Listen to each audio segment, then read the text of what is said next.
ప్రియుడు మోసం చేశాడని ఒక సాఫ్ట్‌వేర్ ఎంప్లాయీ ఆత్మహత్య చేసుకొని చనిపోయింది.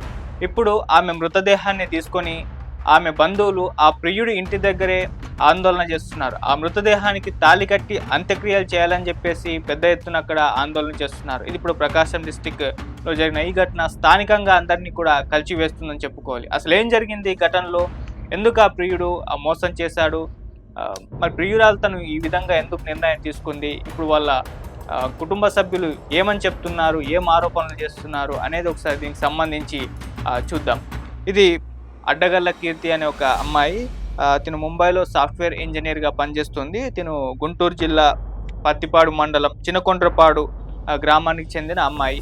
సో, తినకి ప్రకాశం డిస్ట్రిక్ట్ టంగటూరు మండలం పొందూరు గ్రామానికి చెందిన పాపినేని సాయితో 8 ఇయర్స్ బ్యాక్ ఒక పరిచయం ఏర్పడింది. ఇతను కూడా ఖతర్‌లో సాఫ్ట్‌వేర్ ఇంజినీర్‌గా పనిచేస్తున్నారు. సో, ఇలా 8 ఇయర్స్ బ్యాక్ వాళ్ళ మధ్య పరిచయం ఏర్పడింది. ఆ పరిచయం కాస్త ప్రేమగా మారింది. అలా 8 సంవత్సరాలుగా కూడా వీళ్ళు ప్రేమలో ఉన్నారు. కలిసి తిరుగుతున్నారు. సో, అతను ఖతర్‌లో వర్క్ చేసుకుంటున్నారు. తిను ముంబైలో సాఫ్ట్‌వేర్ ఇంజినీర్‌గా చేస్తూ ఉంది. అయితే ఇలా 8 సంవత్సరాలుగా ప్రేమలో ఉన్న వీళ్ళు మరి సడెన్‌గా ఏమైందో తెలీదు. పాపినేని సాయి ఒక 1 వీక్ బ్యాక్ వేరే అమ్మాయితో ఎంగేజ్‌మెంట్ చేసుకున్నారు. సో, అలా కీర్తితో ప్రేమలో ఉన్నప్పటికీ వేరే అమ్మాయిని అతను ఎంగేజ్‌మెంట్ చేసుకొని పెళ్ళికైతే సిద్ధమైపోయాడు. ఈ విషయం అటు కీర్తికి తెలిసింది. సో, కీర్తికి తెలిసి తను షాక్ అయిపోయింది. అదేంటి ప్రేమలో ఉన్నాం, పెళ్లి చేసుకుంటా అన్నాడు. పెళ్లి చేసుకునే టైంలో ఇలా వేరే అమ్మాయితో ఎంగేజ్‌మెంట్ చేసేసుకున్నాడు. ఏంటిదని చెప్పేసి తను ఒక ఇదిలోకెళ్ళిపోయింది. సో, వెంటనే అటు ప్రకాశం డిస్ట్రిక్ట్‌కొచ్చేసి సాయి ఇంటికెళ్ళేసి నిలదీసింది తనని. మనం ప్రేమించుకున్నాం, పెళ్లి చేసుకుందాం అనుకున్నాం. ఇప్పుడు నువ్వు వేరే అమ్మాయితో ఎంగేజ్‌మెంట్ చేసుకొని పెళ్ళికి సిద్ధమైపోయావు. ఇదేంటి అని చెప్పేసి సాయి కుటుంబ సభ్యుల దగ్గర నిలదీయడంతో సో, అక్కడ ఒక చిన్న గొడవపాటు జరిగింది. సో, అక్కడ సాయి కుటుంబ సభ్యులు తెగేసి చెప్పేశారు. లేదు నీతో పెళ్ళికి మేము ఒప్పుకోమని సాయి కుటుంబ సభ్యులు. అటు సాయి కూడా కీర్తితో పెళ్ళికి అసలు ఓకే లేకుండే. అది అక్కడ గొడవ జరిగి వీళ్ళు మాత్రం కుదరదంటే కుదరదని చెప్పేసి తెగేసి చెప్పేశారు. సో, దీంతో చేసేదేమీ లేక కీర్తి బాధతో, ఆవేదనతో తిరిగి ముంబై వచ్చేసింది. మరి ఇది ఎవరికీ చెప్పుకోలేదు, మరి ఎవరికి షేర్ చేసుకోలేదో తెలీదు. తను మాత్రం ఒక నిర్ణయానికి వచ్చేసింది. ఇక సాయి ఇలా మోసం చేశాడు, తన ప్రియుడు మోసం చేశాడు. 8 ఏళ్ల ప్రేమ. సో, ఇప్పుడు ఒక్కసారిగా బ్రోక్ అయిపోయింది. సో, తన నుంచి కోలుకోలేకపోయింది. సో, వెంటనే తను ఒక నిర్ణయం తీసేసుకుంది. ఇక జీవితం ఇక్కడితో ఆపేద్దామని చెప్పేసి దాంతో తన ముంబైలో ఉంటున్న రూమ్‌లోనే ఆత్మహత్య చేసుకొని చనిపోయింది. సో, ఇప్పుడు ఆమె మృతదేహాన్ని ఆమె బంధువులు, కీర్తి వాళ్ళ బంధువులు తీసుకొని ఈ పొందూరు గ్రామానికి వచ్చేసి సాయి ఇంటి దగ్గరనే ఆమె మృతదేహాన్ని నుంచి అక్కడ పెద్ద ఎత్తున ఆందోళన చేశారు.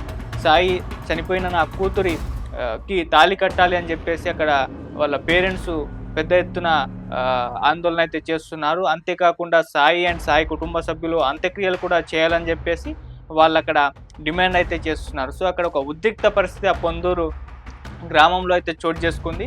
సో, అలా మృతదేహాన్ని అక్కడే ఉంచేసి ఈ రకమైన ఆందోళన అయితే చేయడం మొదలుపెట్టేశారు.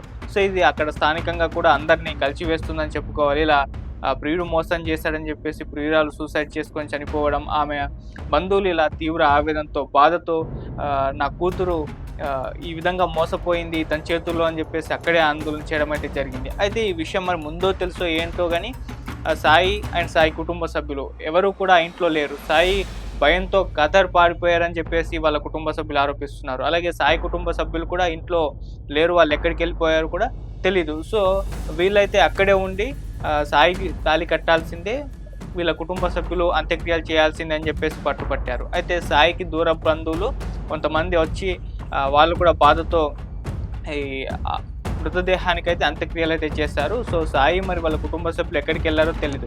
మరి దీనిపైన కీర్తి వాళ్ళ పేరెంట్స్ పోలీస్ కంప్లైంట్ ఇచ్చారో లేదో కూడా ఇన్ఫర్మేషన్ అయితే లేదు. సో, ఇస్తే వాళ్ళు సాయిని వాళ్ళ కుటుంబ సభ్యుల్ని ఇన్వెస్టిగేషన్ చేసే అవకాశం కూడా ఉంది. సో, అప్పుడు సాయి ఏం చెప్తాడు, ఎందుకు మోసం చేశాడు, ఎందుకు ఇన్నాళ్ళు ప్రేమించుకొని వద్దనుకున్న దానికి రీజన్స్ చెప్పే అవకాశం కూడా ఉంది. కాకపోతే సాయి అయితే పారిపోయినట్టుగా మనకు తెలుస్తున్న నేపథ్యంలో మరి పోలీస్ కంప్లైంట్ ఇచ్చారో లేదో కూడా ఇన్ఫర్మేషన్ అయితే లేదు. సో, మరి ఈ విషయంలో కీర్తి తీసుకున్న నిర్ణయం అయితే కాస్త ఆలోచించి ఉండాల్సిందని చాలామంది నెటిజన్స్ అభిప్రాయపడుతున్నారు. ఒకవేళ సాయి మోసం చేస్తే సాయి దాని నుంచి కోపప్ కావాల్సింది.